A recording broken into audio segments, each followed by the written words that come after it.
Assalamualaikum warahmatullahi wabarakatuh. Haturan mitra, alhamdulillah Mang Barna tiasa nepangan di mitra sadaya bade mangdongengkeun deui wae mitra, neraskeun hanca garapan dongeng anu katuna carios kalayan judul Rana Beng Serat karangan Ki Leuksa. Ieu dongeng kahaturkeun ka mitra kaum dangu sadaya anu mugi-mugi ngajandankeun pangbeberah kana manah, panghibur kalbu minangka mulangkeun katineng kana carita-carita Sunda. Mitra dangu urang teraskeun hanca nu katuna waktos dinten kamari. Sok kabarayun sadayana.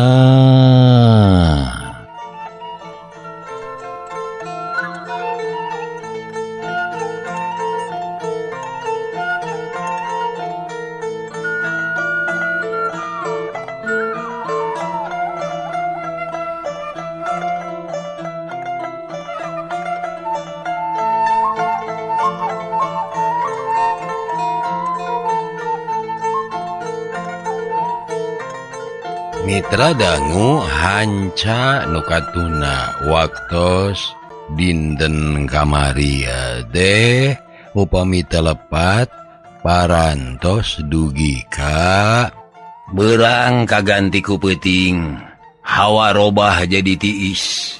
Di luar reang soraga angjing jangkrik sakapeung kadenge ngagerungna truk anu bangun berat jigana bae narik lauk asin ti Cirebon ka Bandungkeun. Harita geus pukul 8 peuting. Marni can sare masih keneh can uluk ditepas. Sorangan eueuh nu maturan. Baju can ganti. Mani ge henteu da inget wae ka Karmin. Sangu jeung deungeuna geus tariis mangkaning geus sayagi ti beurang keneh. Reg aya beus eureun Marni curing hak. Da jantung ratu greket muka panto. Terus mureleng ka jalan susuganan Karmin nu datang teh. Tapi lebeng teu kadenge sora-sorana acan. Laketei deui atuh awak Marni teh. Asa leuleus lungse taya tangan pangawasa. Gek deui diuk cara tadi.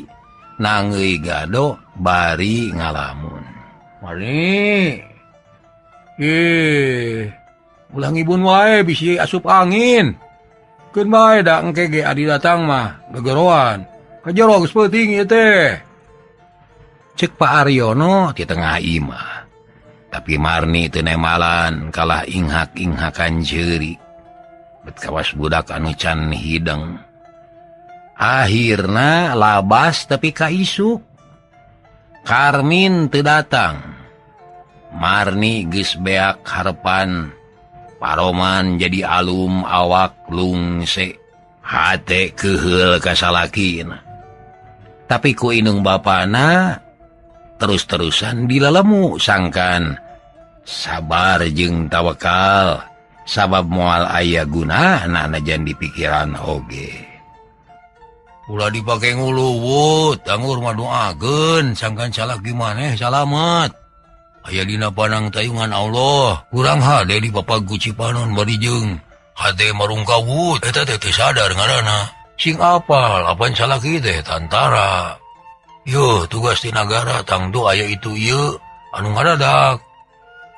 Kudu sadar jeung sabar, kudu narimakeun da bohongan make daek ka alat nagara, daek kawin ka tantara. Tah kitu marukana teh. Cek Pak Aryono mepelingan jadi anak sangkan teu nguluwut teuing. Nya ari geus dikitukeun mah rada sadar. Tapi tetep hatena henteu berag. Teu hegar cara sasari. Ari sabab teu meunang dipapalerekeun da puguh keur meujeuhna tarik asih ka salaki manteng duriat moal beunang di sisilihan. Bulan eta lebeng teu datang. tutup minggu datang di bulan Nusa Tuluin dina tanggal ngora unggal poe ngalangeum dina panto megat nu balik ti kota tapi rai poe teh tetep teu datang wae mata aral tungtung nama pikeun Marni. Awak Marni beuki orot lantaran sudah kana dahar balas mikiran nu jadi salaki peuting tarapati sare beurang langka rumingkang pagawean ngagugulung kabingung nyara kasusah teu beunang dilelemuk jeung dipapatahan. Bulan eta kawas nu geus Karmin tetep teu aya datang taya beja-bejana acan hate Marni mimiti cangcaya loba kasieun jeung kahariwang bisi salakina kasambut di pangperangan. Duh Gusti, nah kamana ari salaki abdi? Kunaon beuteung aya beja-bejana acan? Kamana panutan abdi? Mustahil lamun taya niat kabejaan. Da puguh imah balena aya alamat anu jelas. Duh Kang Karmin, beteng teuing nyiksa kana hate kuring. Di mana atuh akang teh? Ceuk Marni dina hiji peuting. Canuluk dina kasur padahal harita teh geus tengah peuting keur meujeuhna jemplang-jempling. Beuki dilamun beuki karasa sedihna, beuki dipikir beuki berat karasana. Tetela nandangan katineung teh lain lumayan beratna. Alabatan lara badan. Kulantaran minang cerik peuting. Awak kuru ngajang jawing nu tadina montok jadi peot, beungeut anu gamuleng jadi kanyos. Panon nu cureuleuk jadi carlong paroman anu manis cahayaan. Ayeuna mah bet pareum. Pias koneas lir nu gering ngalang layung. Akhirna Marni pasrah sumrah kana nasib. Manehna geus teu mikirkeun Karmin. Geus gilig pikir rek sabar nungguan. Najan tepi ka mana bae oge. Tapi kasadaran eta kasuat deui lantaran awak beda rarasaan kana dahar beuki sudah. Kahayang nanti ngadaharan nu hasem we. Malah malain sakali atawa 2 kali. Janari teh hayang ngadaharan buah ngora. Beuki lila beuki katara sabab mineng utah-utahan Marni teh. Inung bapana geus ngamaklum pastina ge geus maur. Anakna bakal meunang ganjaran. Menang bati tina laki rabi da geus ilahar. Asa 2 jadi 3. Pak Aryono jeung bojona bungah. Ngan ka bungah eta dituturkeun ku kabingung. Sabab Karmin teu aya beja-bejana acan. Matak bingung mikiranana. Aya Marni sadar pinah ka kolotna nu hariwang jeung honcewang. Ayeuna mah Pak Aryono jeung bojona. Ibuna kudu kumaha ieu jang Karmin teu aya baliknya. Teu beja, teu carita, teu surat-surat acan. Duh, pilang bara aya ngiriman atuhnya. Beja-bejana hadieu teh. Hemang kaning si Nyai teh pan jiga-jiga geus kakanungan geus beda katempona ge. Ceuk Pak Aryono dina hiji mangsa. Nya nah kumaha atuh urang teh. Itu budak menewatir berang peuting jadi rungsing. Tara daek dahar eta teh apana? Tara daek campur gaul jeung batur. Nah nasib tebet jadi kieu geuning. Ulah kalumpat kana nasib kelanan. Urang tarekahan heula ngan urang perlu mikir. Kudu kumaha ieu carana? Nya eta mah serahkeun wae ka bapa. Nah bade kumaha atuh? Ke. Urang mikir heula.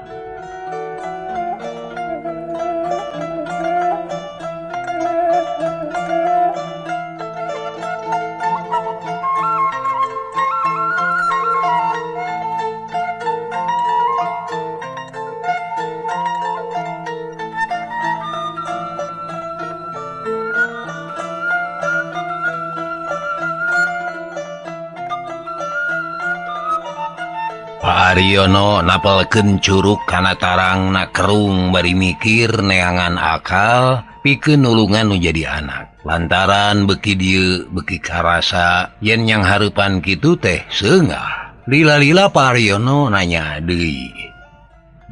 Sabaraha bulan teu datangna teh nya Jang Karmin teh? Nya kaopat jeung ayeuna meureun. Ari si Nyai sabaraha bulan kakandunganana? Mun teu salah ngitung mah katilu jeung ayeuna. Aduh, berat ya. Jigana kudu buru-buru disusul atawa disalusur ka pagaweanana. Tapi ke urang nanyakeun ka si Nyai, mitra harita keneh Pak Aryono nyalukan Marni atuh torojol Marni nyampeurkeun gek diuk tina kursi gigireun inungna. Aya naon Pak? Ieu Nyai, Bapak teh jadi milu bingung ieu teh. Balas mikiran nasib hidup nu ditinggalkeun ku salaki. Ayeuna Bapak rek nanya, ari hidup geus sabaraha bulan kakandungan teh? Upami telepat nincak kana 4 bulan. Heuh. Geuning geus gede. Kumaha tuh carana nya da moalnya ari kudu ngadagoan wae mah. Nya bisi Karmin aya kasulitan.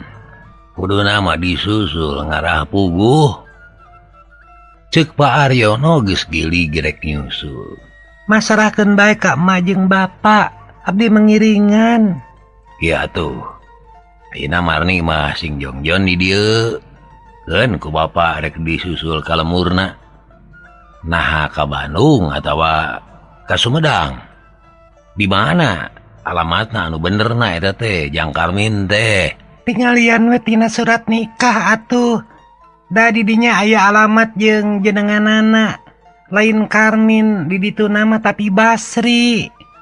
Ceuk Marni, manehna inget yen Karmin kungsi make pakaian saragam tentara. Make ngaran Basri, jeung deui dina surat kawin aya ngaran Basri deui. Nah, nya bener. Cik cokot atuh surat kawinna. Marni ngojengkang ka kamarna teu kungsi lila, geus balik deui bari mawa surat kawin. Song dibikeun ka bapakna terus diilo. Sidik pisan di dinya aya ngaran jeung alamat anu jentre. Tah sidik jentre jelas. Babari atuh lamun kieu mah yeuh. Pak Aryono bunga. Rek nyusul ka mana atuh apana? Nah rek ka Bandung atawa ka Sumedang? Ka Bandung mah jauh. Jeung hese neanganana. Ada aya alamat Sumedang. Manengi ka Sumedang heula. Tah di dieu aya ieu ngaranna Basri Karji Mintareja. Alamatna Cikekes Situraja Sumedang. Lengkap sakitu malah piraku beuneu apaleun. Bisa dipaluruh ka ditu. Nya syukur atuh ari kitu mah. Rek inaha initna. Di geus babari kieu mah.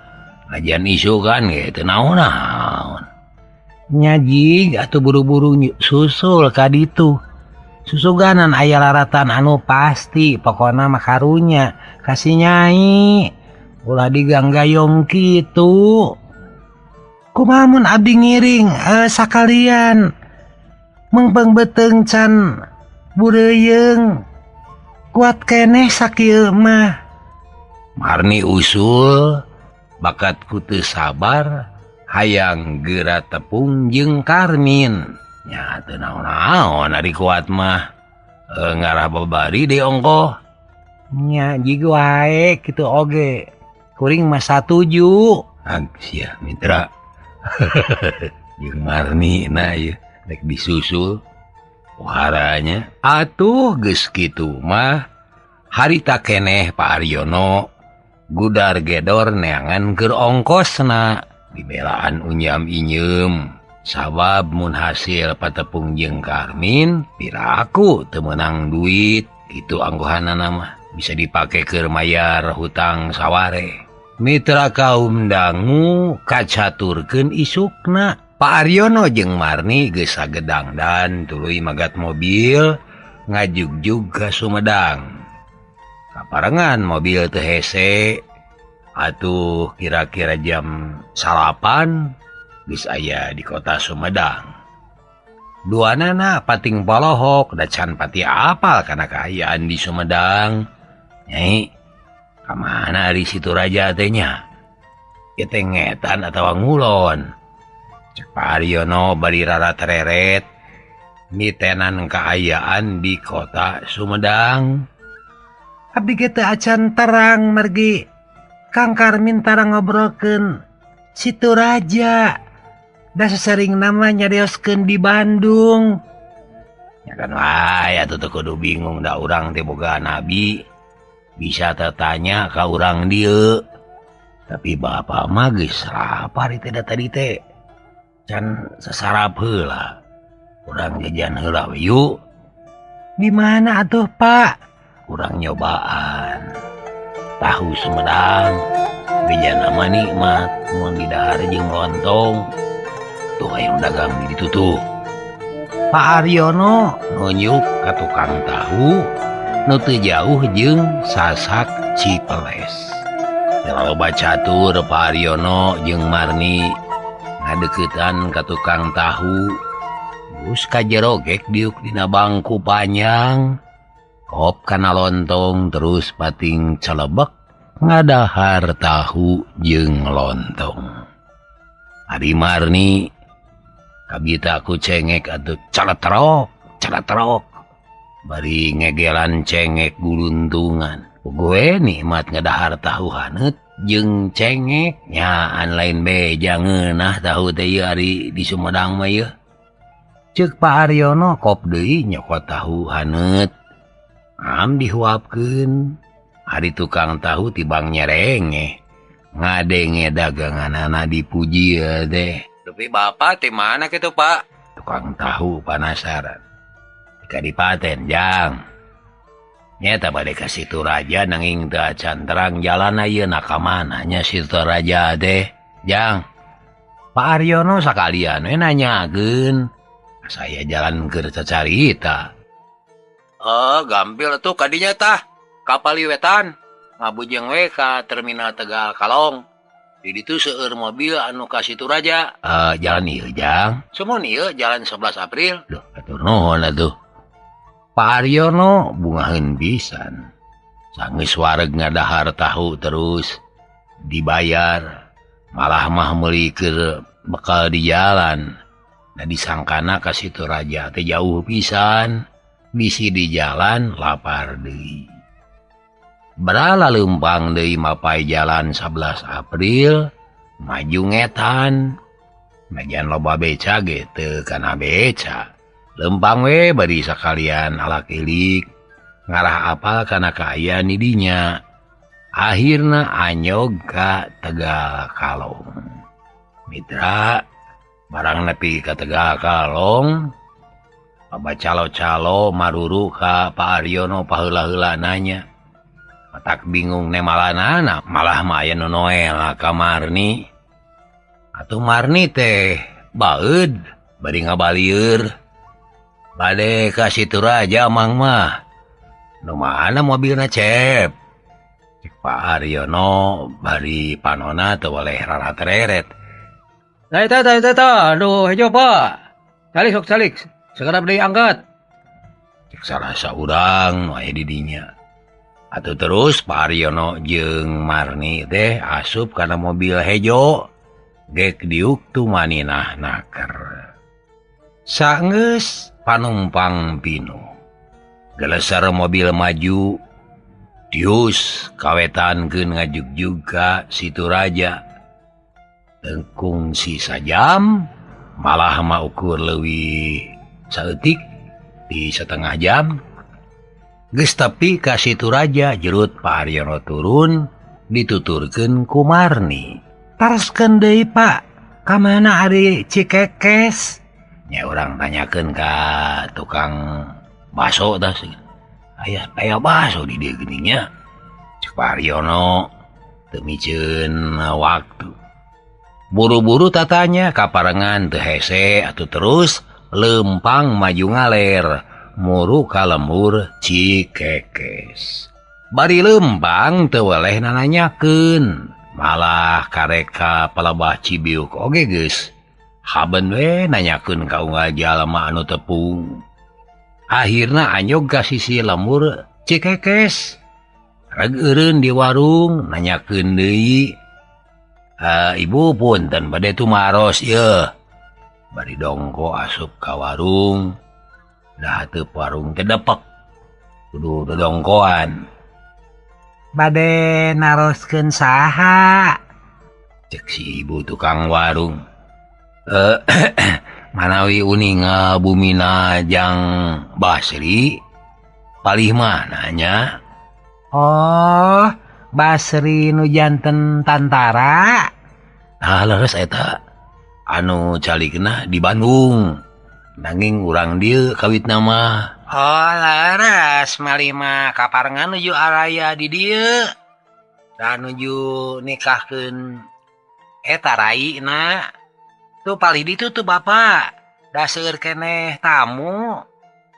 Margi kamari nikahkeun anak teh." Tukang warung bari nunjuk ka hiji imah nu aya balandongan urut tatamu. "Alhamdulillah hatur nuhun Ibu. Permios atuh." "Tawangsulna, mangga bae bujang da araya geura." Pak Aryono jeung Marni ngaleos bangun rusuh. Hate bunga ngadenge beja kitu teh. Disangkana Basri teh nyaan Karmin. "Aya miliknya Pak. Bet kaparengan aya nu di dieu. Saha atuh rayina tehnya?" Cek Marni bari lempang. "Mana kitu ge boga hadi meureun matak perlu nganjang ka kolotna. Tak kitu ngarahnya ho ka dulur-dulurna. Keun urang tepungkeun we ayeuna sakalian. Ngarah loba baraya cek bapana sarua." Ngarasa bunga jeung lugina hate. Akhirna sroga anyog ka hiji imah. Nu tetela masih keneh rame da loba nu babantu meresan parabot ngan teu pabuis kawas kamari. Da ieu mah ukur kulawarga anu dareukeut. Ari ditepas aya hiji istri geulis ginding jeung katempona ngota deui. Keur dariuk jeung anakna sadua-dua. Ari di pipir imah aya anu keur sasapu. Aya deui anu keur ngarung papalayon. Bus Pak Aryono kapakarangan dituturkeun ku Marni terus uluk salam. "Assalamualaikum." "Waalaikumsalam." Temal anu keur diuk tayarian Iwati Asmaya, bojona Basri keur ngasuh barudak. "Hapunten nen bade tumaros." "Oh mangga bade ka saha atuh Bapak teh Pak?" Asmaya cengkat bari olohok. Sakapeung ngareret ku juru panon ka Marni. Dupi bumina cep Basri. Leres di dieu kitu. "Basri mana Bapak?" Ya jantung Asmaya deg-degan. "Sumun anu tantara dinasna teh di Bandung." "Tentara? Ke dupi Bapak saha?" Asmaya beuki curiga. Utama nama nempo Marni nu katara beuteungna beukah da keur kakandungan. Bapak teh tika dipaten ngahaja milarian cep Basri. Margi tos lami teu aya sumbing atau kaleresan mana kuartos yen Cep Basri teh aya ka dieu margi raina nikah gitu nen. Oh, mangalingi atuh di dia dilebet sok mangalingi. Asmaya rada tagiur tapi rajan gitu ge Arika semah mah tetep someah teu matak nyeri hate. Ngan sikapna rada beda. Da puguh hatena geus kaancikanku rasa timuru. Ulu angen asa seueul jajantung ratug. Bus Paryono teh ka jero gitu deui marni. Gek dariuk dina kursi disangareupan ku Asmaya. Ari Karmin jeung Sari mitra harita teh keur arulin ka imah Aki Jama. Sedengkeun kolotna teuing ka mana. Nu di imah ngan Asmaya we jeung barudak. Nu reana mah tatangga jeung dulur-dulur anu deukeut.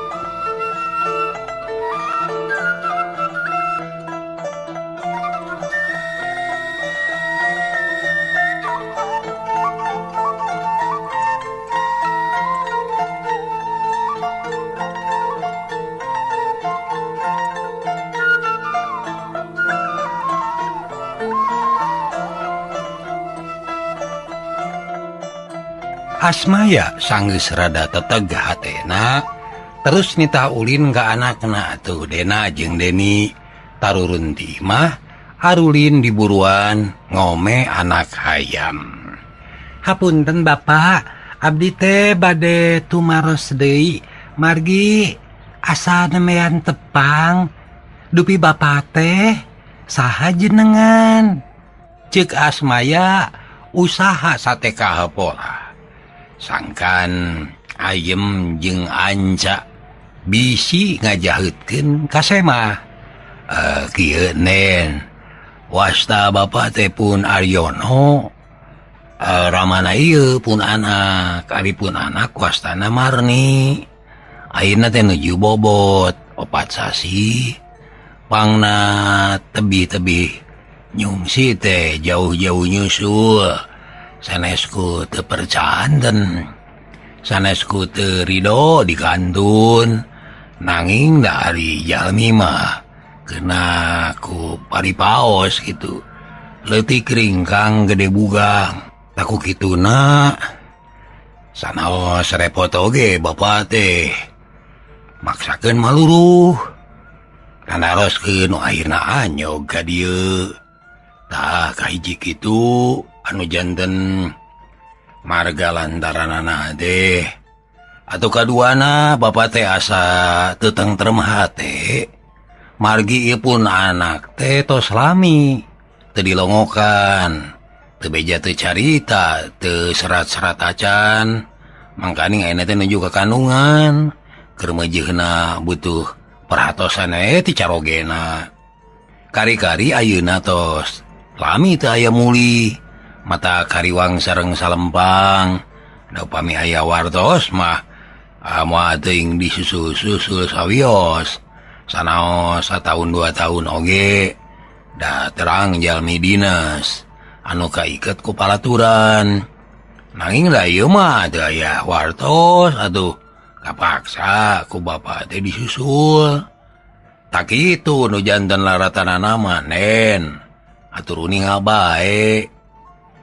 Ceuk Pak Aryono dari anak sopan jeung Anca dina nyaritana. Nyapuguh hate Asmaya mani ngaheab panas.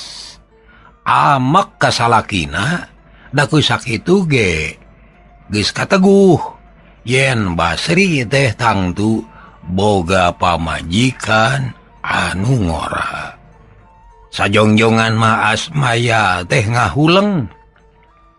Leungeun ngageter jajantung naratug beungeut semu geuneuk panona jaleer beureum tapi untung kuat keneh bisa ngadalikeun hawa nafsu.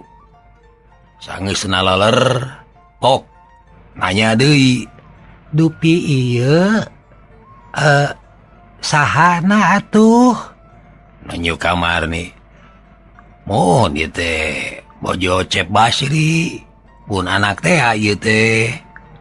Nah teu lepat alamat Bapak teh kade bilih lepat Pak. Margi jenengan Basri teh sanes hiji bae. Punten we abdi mah sanes moal nuduhkeun. Nanging bilih lepat. Naha Basri atanapi Barna. Cek Asmaya aya keneh kasabaran. Nah mau ke tukang dongeng itu teh. Henteu nen. Tungtungna teh jenenganna teh henteu ku NA tapi ku RI janten Basri gitu sanes Barna. Henteu nen. Margi jelas alamatna teh kahiji jenenganna leres Basri sanes Barna. Didamalna janten tentara linggihna di jalan Patra Komala Bandung. Nanging bibit-bibitna mah di dieu saurna teh lemur Cikekes itu raja sumun ti Sumedang. Biasana mulih ka lemur teh sasasi sakali. Nanging ayeuna mah lebeng teh aya wartos-wartosna acan gitu. Gebeg hate Asmaya reuwas. Sabab iwati salakina nu cicing di Patra Komala Bandung mah sarta ngaranna Akur. Dinesna Akur, lamur asalna Akur deui. Atuh sajongjongan mangahuleng beak picaritaeun ngan aneh. Saeutik ge teu amek ka Marni, tapi amek mah ka salakina. Nu geus salingkuh nyeleweng ti pamajikan. Apunten we bapak teh bade tumaros. Nah leres bumina teh ieu kitu nen. Pak Aryono geus teu sabar. Komo Marni mah geus gregeteun. Hayang tepung jeung Karmin. Leres bapak ieu pisan bumina Basri teh. Nanging ayeuna mah da nuju teu aya. Nuju amengan ka kebon sareng rakana. Nanging bapak teu kadah alit manah keun ku abdi bade disusulan. Bapak sareng ayi antosan di dieu nya da moal lami. Ceuk Asmaya najan keheul ge tetep we nyabar-nyabar maneh. Atur nuhun atuh nen. Keun ku bapak bade diantosan we ieu teh da. Mohon kedah puguh cekeleunana kitu bapak teh. Mitra Asmaya teu ngomong deui kitu deui Aryono. Gejelig atuh Asmaya mah turun di imah gedig init rek nyusul Basri. Nu harita keur alulin di kebon nangka resep ngabadilan bajing ku bedil angin. Bari sakalian neangan nangka jeung duegan.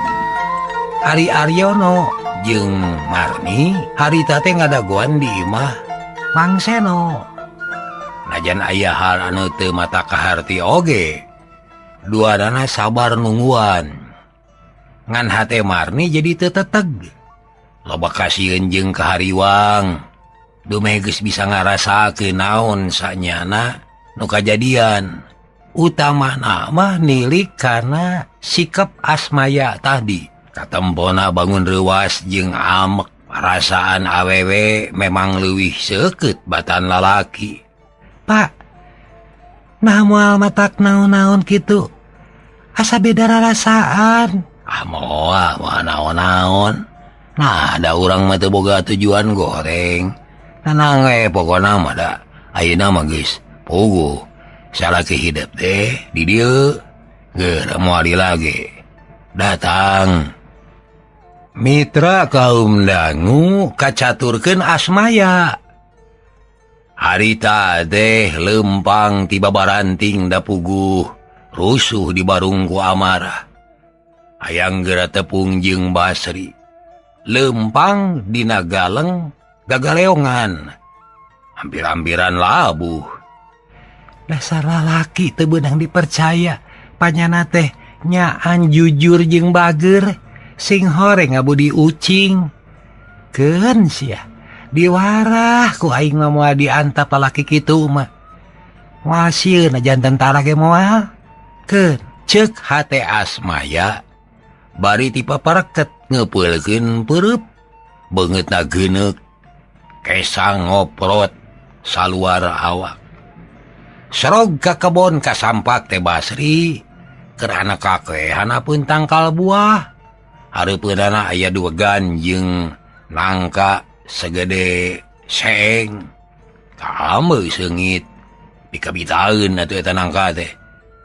Kuloneun tangka nangka aya lalaki duaan. Nyata sobat Karmin keur mantuan ngala nangka. Asmaya geus teu bisa nahan amarah. Nafsu ngagedur amarah teu kawadahan. Datang-datang hauk nyentak bari nulak canggeng, kituna teh bari popolotot. Kang Basri, kunaon ari akang kaos lain laki? Tangkat nanaonan hirup teh. Ngabudi ucing, teu sangka sing horeng lungu ge lungguh tutut, leuwih ti telenges batan anu gorocok ngomong. Tuh deuleu, gara tepungan tuang rai, nyusulan ka dieu. Kitu pokna, terus ngahegak bari calangap lantaran capek pacampur jeung geheul. Ari Basri ngahulang bari malong ka pamajikanana, saeutik oge teu ngarti kana tujuanana. Harita terek ngahuapkeun nangka. Cager, wara mitra hanya ka kabujeng neng nong. Dinten enjing insyaallah kumang diteraskeun deui. Nuhun kana paratosanana, hapunten samudaya kalepatan. Billahi taufik wal hidayah. Wassalamualaikum warahmatullahi wabarakatuh. Ciao.